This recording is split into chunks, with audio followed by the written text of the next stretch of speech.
La creazione di un'unica grande società di trasporto pubblico procede e potrebbe superare i confini della Marca. Le 4 aziende del settore operative nel Trevigiano si sono ormai fuse in MOM Mobilità di Marca. Dal 1 settembre, con l'avvio del biglietto unificato, verrà compiuto un passo sostanziale nell'integrazione ed oltre ad autobus e corriere l'obiettivo è utilizzare lo stesso ticket anche per i treni locali. Ma si guarda pure all'aggregazione con Dolomiti Bus, società di trasporto di Belluno, e con le corrispettive aziende di Venezia e Padova. A confermarlo il presidente della provincia, Leonardo Muraro, da sempre sostenitore del processo di unificazione.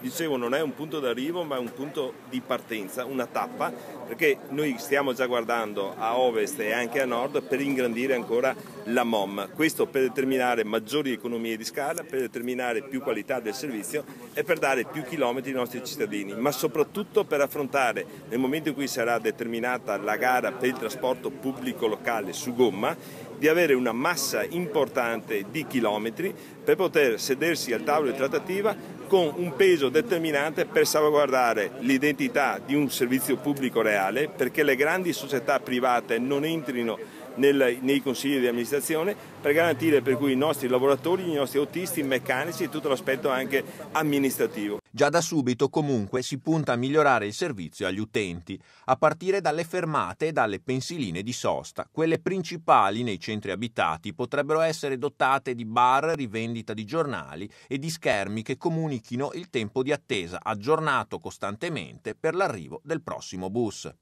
Ma questo è l'ultimo obiettivo che ho dato al presidente della MOM e al suo direttore. Ancora un anno fa, stanno già lavorando, ci sono dei progetti in essere, aumentare la qualità di benessere all'interno delle aree di sosta, dotare aree di sosta nelle città più importanti per il momento, ma io credo anche in tutto il contesto della rete di mobilità, aree di sosta che significa che nell'aspettare il mezzo pubblico ci sia la possibilità di acquistare un giornale, di bere un caffè, di avere un wifi disponibile, per cui entrare in quello che è il sistema europeo delle grandi città, oltre a quello di avere una informatizzazione elettronica immediata, ogni corsa monitorata col GPS per dire il momento esatto in cui arriva il pullman, informando anche il cittadino se ci sono i ritardi di 1 minuto, di 2 minuti, per cui il cittadino sa come comportarsi, per cui massima